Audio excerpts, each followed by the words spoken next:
வணக்கம். நம்ம இகரம் உகரம் தமிழ் வகுப்புல கோடிட்ட இடம் நிரப்புக fill in the blanks பார்த்துட்டு இருக்கோம். லாஸ்ட் கிளாஸ்ல பாடத்தில் உள்ள அந்த fill in the blanks அதெல்லாம் பார்த்தோம். இன்னைக்கு இலக்கணத்தை பேஸ் பண்ணி உள்ள fill in the blanks அதெல்லாம் பார்க்க போறோம். முதல்ல நம்ம பார்க்க போறது மரபு தொடர்கள். மரபு தொடர் அப்படின்னாக்கா ஒரு ஒரு வாக்கியம் இருக்கு அப்படின்னா அது நேரடியா ஒரு பொருளை தராது. சரிங்களா? அது மறைமுகமா வேற ஒரு பொருளை அது சொல்லும். இன்டைரக்ட் மீனிங்க கொடுக்கும். வேற ஒரு பொருளை கொடுக்கும். டைரக்ட் மீனிங்க கொடுக்காது. அதுதான் மரபு தொடர் அப்படின்னு சொல்றாங்க. உதாரணமா உங்களுக்கு 3 மரபு தொடர்கள் கொடுத்திருக்காங்க. ஒண்ணு வந்து தோல் கொடுத்தல். தோல் கொடுத்தல் அப்படின்னா நம்ம டைரக்டா பார்க்கும் பொழுது நம்ம ஏதோ தோல் மேல கைய போட்டுக்கிறது, இன்னொருத்தவங்க தோல் கொடுக்குறாங்க கைய போட்டுக்க, அப்படி கிடையாது. இங்க என்ன அர்த்தம் அப்படின்னா இன்டைரக்ட் மீனிங் வேறொரு பொருளை கொடுத்தது. என்னன்னா உறுதுணையாக இருத்தல். உறுதுணையாக இருத்தல். சரிங்களா? இப்ப வந்து பாருங்களேன், இது உதாரணம் கொடுத்திருக்காங்க. உலகெங்கும் வாழும் தமிழர்கள் தமிழ் மொழி கற்க தமிழ் இணைய கல்விக் கழகம் தோள் கொடுக்கிறது. அப்படின்னா என்ன அர்த்தம்? எல்லாரும் தமிழர்கள், உலகெங்கும் வாழும் தமிழர்கள் தமிழ் படிக்கிறதுக்கு இந்த தமிழ் வெர்ச்சுவல் யூனிவர்சிட்டி, அதாவது தமிழ் இணைய கல்விக் கழகம் உறுதுணையா இருக்கு, சப்போர்ட்டா இருக்கு அப்படின்னு அர்த்தம். சரிங்களா? அடுத்த உச்சி குளிர்தல். உச்சி குளிர்தல் அப்படின்னா என்ன அர்த்தம்னாக்கா மிக்க மகிழ்ச்சி அடைதல். இப்ப ஆல்பர்ட் பதவி உயர்வு பெற்றதை எண்ணி அவருடைய பெற்றோர் உச்சி குளிர்ந்தனர். ஆல்பர்ட் அப்படின்றவங்க அவங்களுக்கு ப்ரொமோஷன் கிடைச்சிருச்சு. அதை நினைச்சு அவங்களுடைய பேரண்ட்ஸ் என்ன பண்றாங்க? உச்சி குளிர்ந்தனர் அப்படின்னா மிக்க மகிழ்ச்சி அடைந்தனர். அடுத்த வாக்கியம் கை சுத்தம். கை சுத்தம். கை சுத்தம்னா டைரக்டா பார்த்தா வேற மீனிங். ஆனா வந்து வேற ஒரு பொருள் இன்டைரக்டா அது என்ன பொருள் கொடுக்குது அப்படின்னா நேர்மையாக இருத்தல். சரிமா? ஹானஸ்டா இருக்கிறது. அதுதான் கை சுத்தம் அப்படின்னு சொல்றது. என் தந்தை நேர்மையாக பணியாற்றியதால் அனைவரும் அவரை கை சுத்தம் உடையவர் என பாராட்டினர். அவர் வந்து ரொம்ப ஹானஸ்டா வேலை செஞ்சு அவர் செய்யற வேலையில ரொம்ப ஹானஸ்டா இருக்கிறதுனால அவர் எல்லாம் என்ன சொல்றாங்க? கை சுத்தம் உடையவர் அப்படின்னா நேர்மையாக இருப்பவர் அப்படின்னு சொல்லிட்டு பாராட்டுறாங்க அப்படின்றாங்க. சரிங்களா? இப்ப நீங்க என்ன பண்ணணும் அப்படின்னா மரபு தொடர்கள் அப்படின்ட்டு நீங்க ஹெட்டிங் போட்டு அதோடைய டெஃபினிஷன் எழுதணும். எழுதிட்டு நீங்க வந்து மரபு தொடர்களோட அந்த உதாரணம் வாக்கியம் இருக்கு இல்லையா, அதை எழுதி அதுக்கான மீனிங் எழுதி அதுக்கான உதாரணம் சென்டென்ஸ் இருக்கு இல்லையா, அந்த வாக்கியம் அதையும் எழுதணும். சரிங்களா? நீட்டா ப்ரெசென்ட் பண்ணுங்க. எழுதிட்டு அதுக்கப்புறம் எக்ஸசைஸ்க்கு வரணும். எக்ஸசைஸ்ல என்ன கொடுத்துருக்கோம்? அதே சேம் தான். தோல் கொடுத்தல், கை சுத்தம், உச்சி குளிர்தல். இந்த வார்த்தைகளை நீங்க வந்து அம்மா டிக்டேட் பண்ணுவாங்க. நீங்க எழுதி காதால கேட்டு எழுதி அதுக்கான மரபு தொடர் மீனிங் என்னன்றதை எழுதி அனுப்பணும் பார்க்காம. சரிங்களா? அடுத்தது இங்க பாத்தீங்கன்னா ஒரு கான்வர்சேஷன் உரையாடல் பகுதி மாதிரி கொடுத்துருக்காங்க. நான் உங்க புரிதலுக்காக இந்த படத்தோட கொடுத்துருக்கேன். நீங்க என்ன பண்ணணும்னா உரையாடல் மாதிரி எழுதணும். கவின் அப்படின்னு போட்டு அவங்க என்ன சொல்றாங்கன்னு எழுதணும். அதுக்கு கீழே கவினோட அம்மா, கவின் யார் கூட உரையாடுறாங்க? அம்மா. அது போட்டு அதை கோலன் போட்டு அந்த உரையாடல் எழுதணும். எழுதிட்டு அதுக்கு கீழே மரபு தொடர் அப்படின்னு ஹெட்டிங் போட்டு, சரிங்களா, அந்த கான்வர்சேஷன்ல என்ன மரபு தொடர் வருதுன்றதை எழுதி அண்டர்லைன் பண்ணி அனுப்பணும். சரிங்களா? இப்ப குமரன் நண்பர்கள் அவங்க 2 பேரோட கான்வர்சேஷன் எழுதி அதுக்கு கீழே அந்த மரபு தொடர் என்ன வருது, இந்த கான்வர்சேஷன்ல இன்டைரக்டா வரக்கூடிய மரபு தொடர் என்னன்றத நீங்க என்ன பண்ணணும்? நீங்க அந்த கான்வர்சேஷன் அந்த உரையாடல் பகுதியை புரிஞ்சுக்கிட்டு அது என்ன மரபு தொடர் அதுல வருதுன்றதை எழுதி அண்டர்லைன் பண்ணணும். இப்படிதான் அந்த 3 கான்வர்சேஷனுக்கு எழுதணும் உரையாடல் பகுதிக்கு. சரிங்களா? அடுத்தது நம்ம பார்க்க போறது பெயர்ச்சொல். பெயர்ச்சொல் நீங்க ஆல்ரெடி உங்களோட போன இதுலயே படிச்சுட்டீங்க. சரிங்களா? நீங்க வந்து அதுக்கெல்லாம் இதெல்லாம் படிச்சு முடிச்சு அந்த கிராமர்லாம் ஃபுல்லாவே நீங்க படிச்சுட்டீங்க. அதனால உங்களுக்கு பெயர்ச்சொல் அப்படின்னா என்னன்னு தெரியும். அதுல வரக்கூடிய வகைகள் தெரியும். பொருள், இடம், காலம் பொருட்பெயர், இடப்பெயர், காலப்பெயர் அதெல்லாம் ஏற்கனவே நீங்க படிச்சிருக்கீங்க. அதனால டைரக்டா ஆன்டி எக்ஸசைஸ்க்கு வந்துட்டேன். இப்போ வந்து கலிபோர்னியா பனிக்காலம் கொய்யாப்பழம்னு கொடுத்துருக்காங்க. இது வந்து எதுல வரும்? பொருட்பெயரா, இடப்பெயரா, காலப்பெயரான்னு எழுதி அதுக்கு நேரா அது என்னன்றதை எழுதி அனுப்பணும். அடுத்தது பாத்தீங்கன்னா இங்க வந்து ஒரு பேராகிராஃப் கொடுத்துருக்காங்க. நீங்க என்ன பண்ணணும், இந்த பேராகிராஃப்ல எதெல்லாம் பொருட்பெயர், இடப்பெயர், காலப்பெயர் அப்படின்றத எடுத்து எழுதணும். எப்படின்னா 3 காலம் போட்டுக்கோங்க. ஃபர்ஸ்ட் காலம்ல பொருட்பெயர், 2வது காலம்ல இடப்பெயர், 3வது காலம்ல காலப்பெயர் அப்படின்னு காலம் போட்டுக்கோங்க முதல்ல. போட்டுட்டு இந்த பேராகிராஃப்ல எதெல்லாம் பொருட்பெயர் அப்படின்றத ஃபர்ஸ்ட் பொருட்பெயரெல்லாம் எடுத்து பொருட்பெயர் கீழே எழுதுங்க. அடுத்தது இதுல எதெல்லாம் இடப்பெயரோ அதை எடுத்து எழுதணும். அடுத்து காலப்பெயர்லாம் எடுத்து எழுதணும். சரிங்களா? அடுத்தது வந்து இங்க பாத்தீங்கன்னா இங்க வந்து ஆல்ரெடி வந்து கலர் சேஞ்ச் பண்ணி இது ஒரு வாக்கியம் இருக்குன்னா அதுல ஒரு வார்த்தை மட்டும் கலர் சேஞ்ச் பண்ணி கொடுத்துருக்காங்க எல்லாத்துலயும். ஃபார் எக்ஸாம்பிள் சித்ரா தோட்டத்தில் பூ பறித்தாள் அப்படின்னு இருக்கு இல்லையா? இப்ப இந்த பூன்றத வேற கலர்ல ஹைலைட் பண்ணி கொடுத்துருக்காங்க. நீங்க என்ன எழுதணும்னா அடுத்தது எழுதணும். இப்ப பெயர் சொல்லி என்னது? பொருட்பெயர், இடப்பெயர், காலப்பெயர், அடுத்தது சினை பெயர்னு நம்ம படிச்சிருக்கோம் ஆல்ரெடி. சரிங்களா? குணப்பெயர் படிச்சிருக்கோம், தொழில் பெயர் படிச்சிருக்கோம். அந்த 6 வகைகள் படிச்சிருக்கோம். ஆல்ரெடி வந்து பொருள், இடம், காலம்க்கு எக்ஸசைஸ் கொடுத்துட்டேன். இப்போ வந்து மீதி சினை, குணம், தொழில் இருக்கு. அதுக்கான எக்ஸசைஸ் தான் இது. நீங்க என்ன பண்ணணும், திரும்பி 3 காலம் போடுங்க. சினை பெயர், குணப்பெயர், காலப்பெயர், தொழிற்பெயர் அப்படின்ட்டு 3 காலம் போட்டுட்டு இப்ப இங்க வந்து இது கொடுத்துருக்காங்க இல்லையா எக்ஸசைஸ், அதுல ஆல்ரெடி ஹைலைட் பண்ணிருக்காங்க வார்த்தைகள். இந்த ஹைலைட் பண்ண வார்த்தை வந்து எதுக்கு கீழே வரும் அது மட்டும் எழுதினா போதும். நீங்க இது ஃபுல்லாலாம் நீங்க எழுத வேண்டாம் அந்த சென்டென்ஸ்லாம். சரிங்களா? இதுல எது வந்து சினைப்பெயர்ல வரும், எது குணப்பெயர்ல வரும், எது தொழிற்பெயர்ல வரும்னு அந்த வார்த்தைகள் மட்டும் எடுத்து எழுதினா போதும். அடுத்தது இணைமொழிகள். இது நீங்க புதுசா படிக்கிறீங்க. இணைமொழிகள் அப்படின்னா அதாவது ஒரு 2 சொற்கள் இருக்கும். அது ரெண்டுமே சேர்ந்து ஒண்ணா வரும். அந்த 2 சொற்களும் சம்டைம்ஸ் ஒரே மாதிரியான மீனிங் கொடுக்கும். சில சமயம் எதிர் அதாவது எதிர் தர பொருளையும் கொடுக்கும். ஒரே விதமான பொருளையும் கொடுக்கும், சம்டைம்ஸ் எதிர் பொருளையும் கொடுக்கும். இப்போ உதாரணம் பாருங்களேன். இப்ப இன்ப துன்பம் அப்படின்னு இருந்ததுன்னா அதுல இன்பம் வேற மீனிங், துன்பம் வேற மீனிங், ரெண்டும் சேர்ந்து வரும். இன்ப துன்பம், மகிழ்ச்சி வருத்தம். சரிங்களா? இப்படி வரும். சில சமயம் பாத்தீங்கன்னா ஒரே பொருளை கொடுக்கும். அந்த ஒரே பொருள் கொடுக்குற இதுதான் உங்களுக்கு இன்னைக்கு வந்து எக்ஸசைஸா கொடுத்துருக்காங்க. இங்க வந்து டெஃபனிஷன் கொடுத்து உங்களுக்கு எக்ஸ்பிளைன் பண்ணிருக்காங்க. இங்க இருக்கிற உங்களுக்கு கொடுத்துருக்கிற இணைமொழிகள் உதாரணம் சொற்கள்லாம் எப்படி இருக்குன்னா ஒரே பொருளை கொடுக்குது. சீரும் சிறப்பும், பேரும் புகழும், அருமை பெருமை. இது எல்லாமே பாத்தீங்கன்னா கிட்டத்தட்ட ஒரே மீனிங் தான்.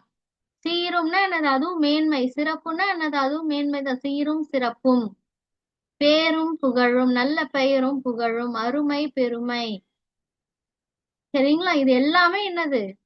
பெருமை, அருமை பெருமை. இது எல்லாமே ஒரே மீனிங் தான் கிட்டத்தட்ட கொடுக்குது. ஒரே விதமான பொருளை கொடுக்குது.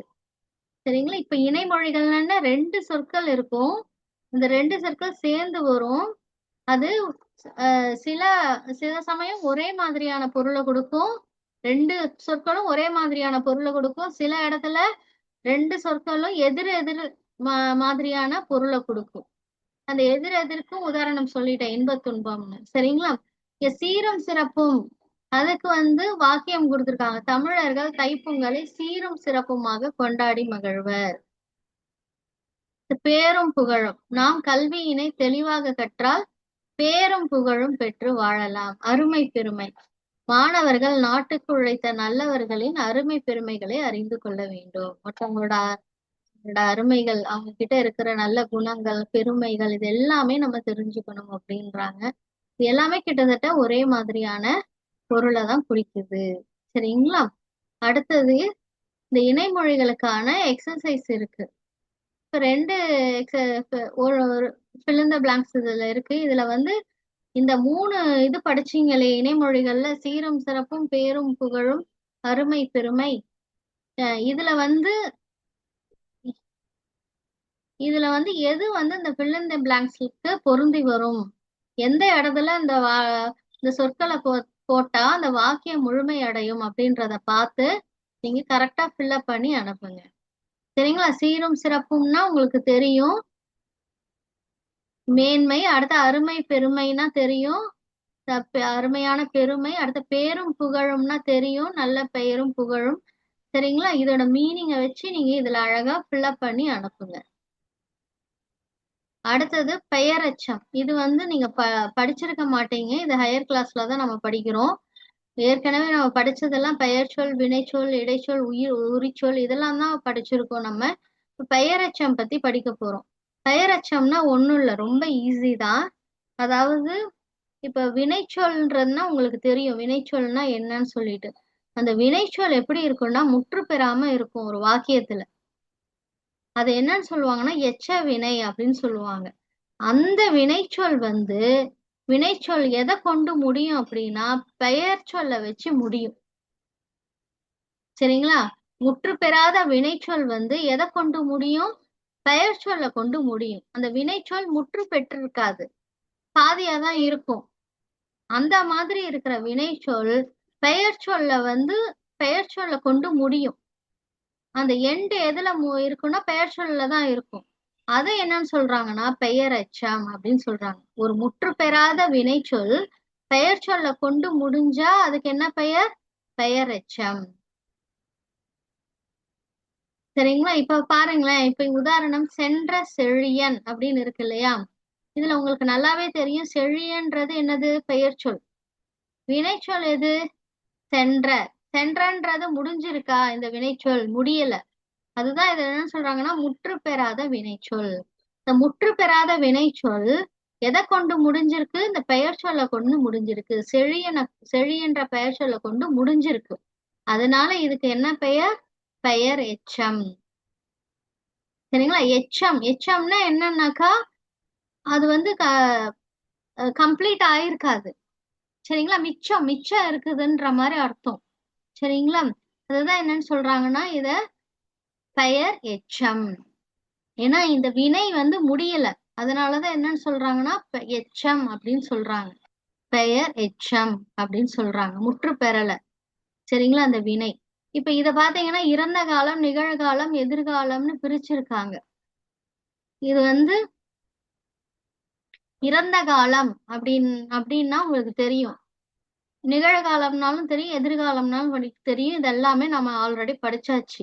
இப்ப இறந்த காலத்துக்கு எப்படி வரும் இந்த பெயரெச்சம், நிகழ்காலத்துக்கு எப்படி வரும், எதிர்காலத்துக்கு எப்படி வரும்ன்றத பிரிச்சு கொடுத்திருக்காங்க. இறந்த காலத்துக்கு எப்படி வரும்னாக்கா சென்ற செழியன். சென்ற அப்படின்னா முடிஞ்சு, அது வந்து பாஸ்ட். நிகழ்காலம்ல செல்கின்ற, இப்ப பிரசன்ட்ல செல்கின்ற செழியன். எதிர்காலம்ல செல்லும், ஃபியூச்சர்ல எப்படி செல்லும் செழியன்.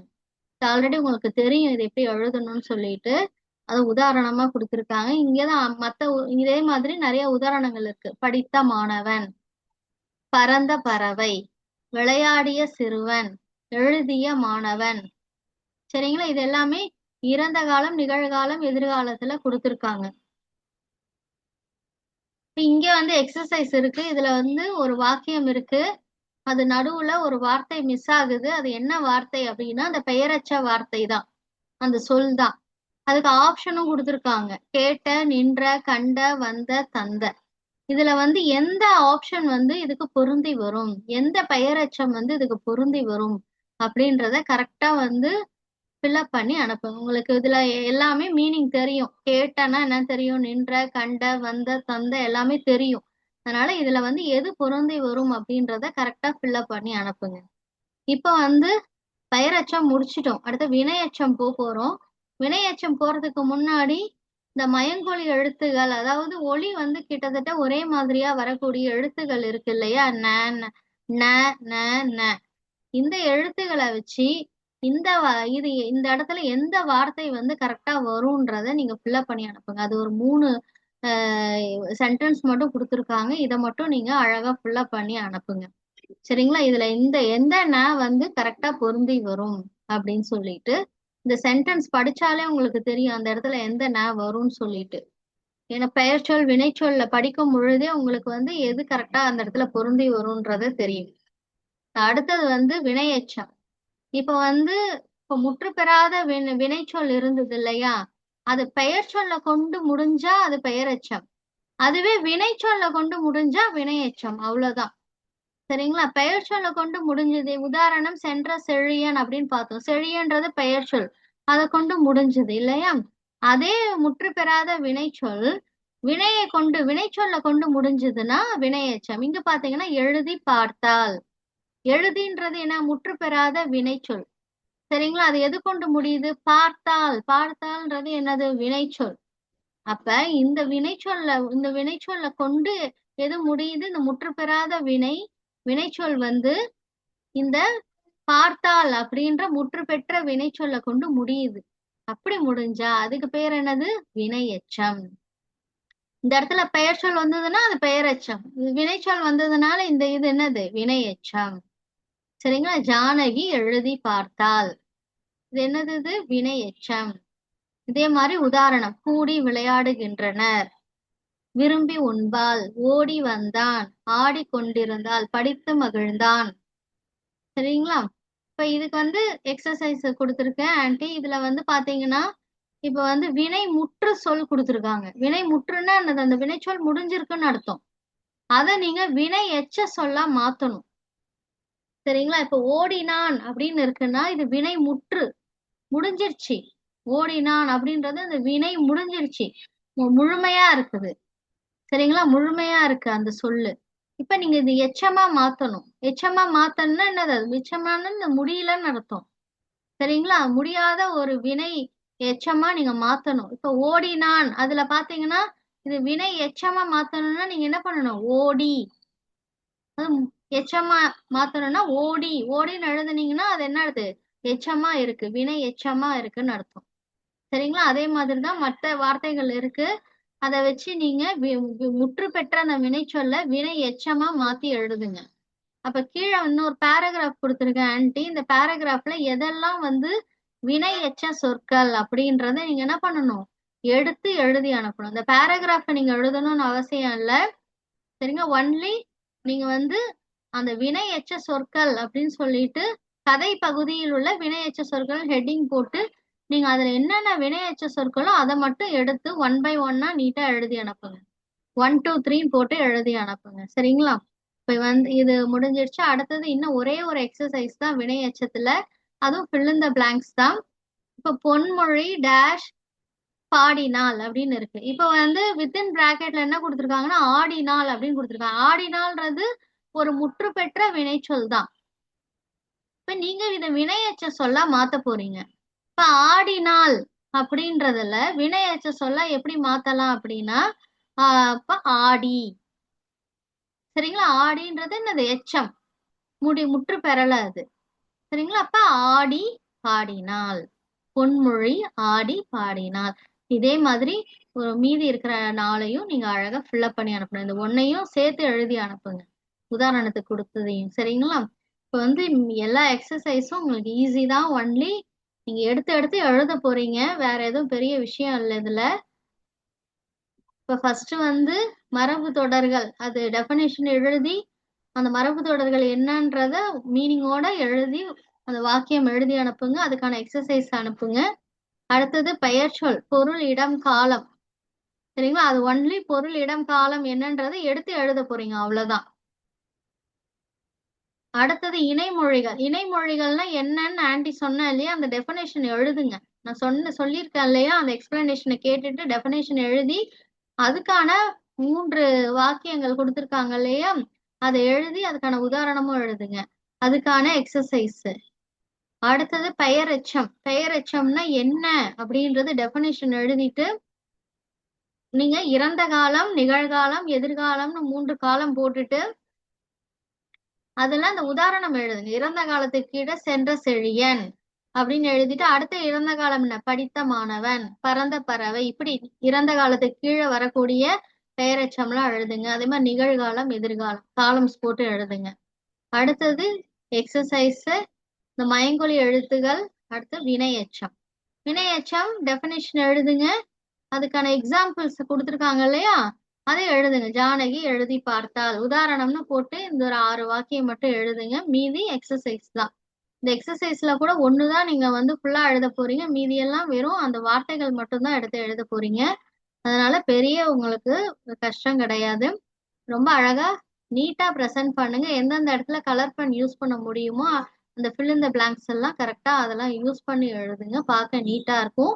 நீங்க ரீகால் பண்ணும் பொழுது உங்களுக்கும் ரொம்ப ஈஸியா இருக்கும். சரிங்களா? தேங்க்யூ.